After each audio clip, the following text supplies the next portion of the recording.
और चलिए अब आपको सीधा लिए चलते राजधानी भोपाल, जहां लोकतंत्र सेनानी सम्मेलन चल रहा है। सीएम डॉक्टर मोहन यादव संबोधित कर रहे हैं। जापान जैसा देश तो सेकंड वर्ल्ड वॉर में एक तरह से तबाह हो गया है। तो इजराइल जैसा देश हमारे से 1 साल बाद आजाद होता है। आज वो कहाँ है, हम कहाँ हैं। बाकी बातें लोकतंत्र के कार्य व्यवहार के आचरण के जिस प्रकार से वातावरण बनाने के, इंदिरा गांधी ये दूसरी पीढ़ी थी और दूसरी पीढ़ी के बाद तीसरी, तीसरी के बाद चौथी हम अपने आंखों से देख रहे हैं, 5वीं पीढ़ी तक। कांग्रेस ना तब सुधरी ना आज सुधरी। ये कांग्रेस का अतीत है, कांग्रेस का इतिहास। कोई बात समझ में आएगी कि अगर आप चुनाव हार जाओ तो चुनाव हारने के बाद स्वाभाविक रूप से आपको लगता है हाईकोर्ट इलाहाबाद ने फैसला किया तो आप सुप्रीम कोर्ट जाते, लेकिन आप सुप्रीम कोर्ट नहीं गए। बदले में आपने अपने आप को देश के ऊपर सर्वाधिक ताकतवर, और पूरे देश को, मैं इस बात के लिए तपन जी भाई साहब का भी धन्यवाद दूंगा। ये बात सही, मैं भी 9 साल का था उस समय। घर के अंदर पूरे परिवार के लिए बड़ा एकदम चुनौती का वातावरण था कि घर का मुखिया को उठा करके सीधे जेल में बंद कर दे। अब घर में एवरेज आयु सबकी 10, 15, 20 साल के सब अंदर वाले, ये ऐसा कठिन दौर था कि आज वो जेल चले गए तो कल से क्या होगा, घर के अंदर होगा। हर एक घर में हाल ये हो गया कि कभी हम अपने उस वातावरण के लिए कल्पना नहीं कर सकते। और जाने के बाद जो गया, कोई ना जमानत, ना दलील, ना अपील, ना कुछ नहीं। 19 महीने तक, मेरे पिताजी भी पूरे 19 महीने रहे। बड़ा घर का माहौल ऐसा कि कहाँ पढ़ेंगे, क्या स्कूल जाएंगे, कौन फीस भरेगा, बाकी क्या व्यवस्था होगी। और जाए जब जेल पे तो माहौल देख देख के इतना दर्द होता। हमारे यहाँ तो थोड़ी खेती बाड़ी है तो उसके कारण से लगा के चलो, लेकिन ऐसे कई लोग हैं जिनके लिए तो सब कुछ, उनकी आय का साधन ही खत्म हो गया।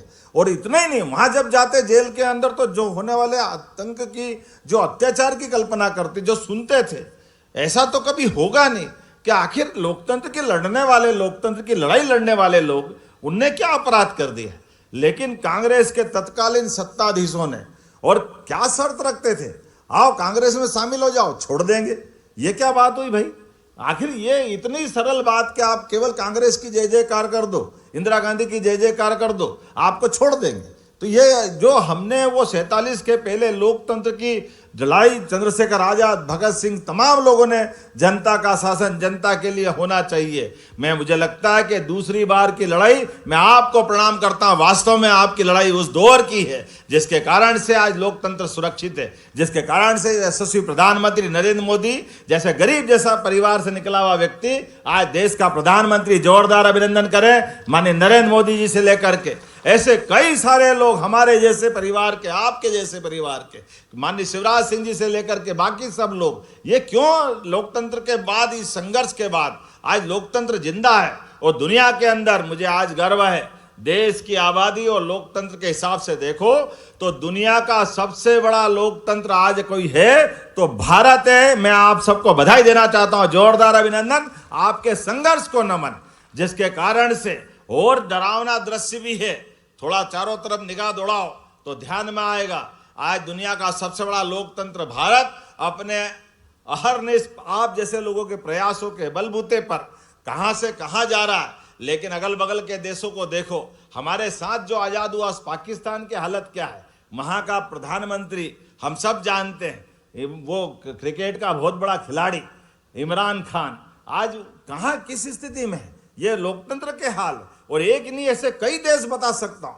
और आज के समय में तो और अलग प्रकार का समय चल रहा है। ऐसे समय में सच में इस लोकतंत्र की मसाल को जलाए रखना ये हम सब के लिए आवश्यक है। मैं आज के इस अवसर पर अपना सब कुछ लुटाकर आपातकाल के कठिन से कठिन यातनाओं को सह करके भी भारत माँ के सच्चे सपूतों ने आपने जो संघर्ष किया, आपका मैं सम्मान करता हूं, आपका अभिनंदन करता हूं, आपका स्नेह के साथ आशीर्वाद भी चाहता हूं। हमारी सरकार ने, तपन जी बोलने में हमारे संगठन मंत्री भी रहे, प्रेम भाव में बहुत अच्छी बात भी कर देते हैं। हमने कहा भाई, जब हमसे कहा कि हमने तो अभी तक यहाँ कार्यक्रम किया, आपका क्या कहना। हमने कहा भाई साहब ये तो छोड़ो, आपको कहाँ कार्यक्रम करना, जहाँ कार्यक्रम करना मैं आपके साथ सबसे पहले खड़ा हूँ। मुझे तो अच्छा लगेगा लोकतंत्र सेनानियों का कार्यक्रम करना, इससे अच्छी क्या बात। तो ये तीसरा साल भी हमारे बीच में है। और मैं मान के चलता हूं आयु के मामले में तो मैं बोलूंगा नहीं, कप्तान सिंह जी भाई साहब ने कह ही दिया 95 का हिसाब, तो मैं क्या बताऊं। हम तो शतायु की बात करते हैं। भगवान करे हमारे जितने लोकतंत्र सेनानी ये शतायु हो, और शतायु क्यों हो, हमारे लिए तो आत्मा परमात्मा ये जन्मों का क्रम सनातन संस्कृति के आधार पर देखते हैं। लेकिन आज के इस अवसर पर जिनका अभिनंदन हुआ उनको भी प्रणाम कर रहा हूँ। माननीय कप्तान सिंह जी भाई साहब, माननीय मेघराज जी, माननीय माखन सिंह जी, माननीय हमारे सारे के सारे जितने वरिष्ठ जन, उनके साथ जब आपने इस कार्यक्रम को करने की बात कही तो कुछ बातें और जोड़ी है। मैं आपकी इन सारी बातों से सहमत हूँ। आपने कहा कुछ अलग से हमारी घोषणा भी कर दो। आपने कहा कि तीर्थ यात्रा पे स्वतंत्रता सेनानियों को जाने के लिए, लोकतंत्र सेनानियों को एक ट्रेन, तो हमने कहा एक स्पेशल ट्रेन कर देंगे। आप आराम से जहां आपको यात्रा करना है सरकार के माध्यम से आपकी यात्रा कराएंगे, इसमें क्या आपत्ति है। अरे हमारे लिए तो सौभाग्य की बात है। आपने रेस्ट हाउस, सर्किट हाउस में 2 दिन निःशुल्क रुकने की बात कही। निश्चित रूप से मैं रुकने के लिए व्यवस्था करने की घोषणा करता हूं। आप ताली वाली बजा करके बता सकते हैं। इसी के साथ साथ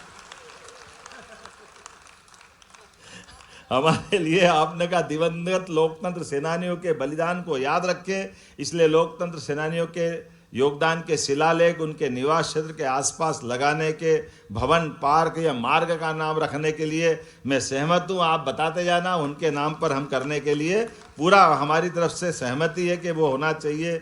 स्वतंत्रता संग्राम सेनानियों, लोकतंत्र सेनानियों के इलाज के लिए सीमा की भुगतान राशि के आपने लिमिट की बात कही, तो इसमें क्या तकलीफ है। बिल्कुल हम आपका पूरी चिंता करेंगे, जो खर्चा लगेगा सरकार देने के लिए तैयार रहेगी, इसमें कोई मना नहीं। बल्कि एक बात इसमें छोड़ दी, मैं और जोड़ देता हूँ। हमारे लोकतंत्र सेनानी अपने राज्य के अंदर कई जगह छोटे छोटे स्थान पर भी रहते हैं, और ऐसे में कभी कोई गंभीर बीमारी पड़ी और वहाँ राज्य के उस अस्पताल में इलाज नहीं है तो हमारी एयर एम्बुलेंस निःशुल्क लेकर के आएगी और उनका इलाज कराएगी। ये व्यवस्था भी हमारी सरकार के माध्यम से होगी, क्योंकि चिकित्सा में अच्छे इलाज के लिए, त्वरित गति से पहुंचाने के लिए आज के ज़माने में जब हमने ये योजना सबके लिए लगाई है तो लोकतंत्र सेनानियों को क्यों लाभ नहीं मिलना चाहिए। इसका लाभ मिलना ही चाहिए, क्योंकि बीमार कहीं भी हो, हमारे कोई भी है, अपने स्वजन है, इसीलिए उसकी चिंता करना चाहिए। जिनके ताम्रपत्र, आपने पहले कहा कि लोकतंत्र वृद्धावस्था कारण ट्रेजरी या जिला बदलाना चाहते हैं, बैंक का खाता या शाखा बदलाना चाहते, उनको ये सुविधा देना चाहिए। तो इसमें कोई दिक्कत नहीं, बिल्कुल दी जाएगी। जोरदार ताली बजाओ। आपने जो मांगा ये सब दे देंगे।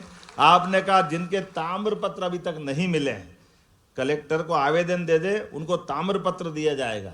तो इसमें ताम्रपत्र में तो कोई परेशानी नहीं है, सूची भी फाइनल है, सूची में कोई नाम बढ़ाने की जरूरत भी नहीं, वो के वही है। तो उसमें जिसने नहीं ली है उनको देने की घोषणा करते हैं, उसमें कोई परेशानी नहीं।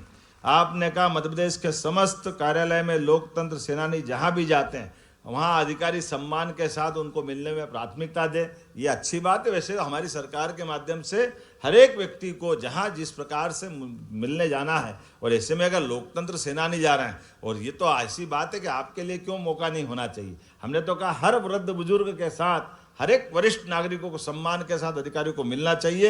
मैं आपकी इस बात से भी सहमत हूँ, बराबर सम्मान के साथ मिलेंगे और उनसे बात करेंगे, उनकी कठिनाई को समझेंगे, उनके सकारात्मक सुझावों को स्थानीय स्तर पर लागू करने का काम करेंगे। और खास करके ये बात सही है, हमारे अपने जीवन काल में आज ये वाकई बड़ा दिन है जिसके आधार पर हम अपने कांग्रेस के उस चरित्र को देखते हैं, जब एक तरफ वो लाल किताब बताकर संविधान की बात करते हैं, लेकिन संविधान का सबसे ज्यादा दुरुपयोग किसी ने किया है तो आजादी के बाद कांग्रेस, और उनकी 5 पीढ़ी तक ने किया। वो किस मुंह से कहेंगे कि हम लोकतंत्र की बात करते, संविधान की बात करते।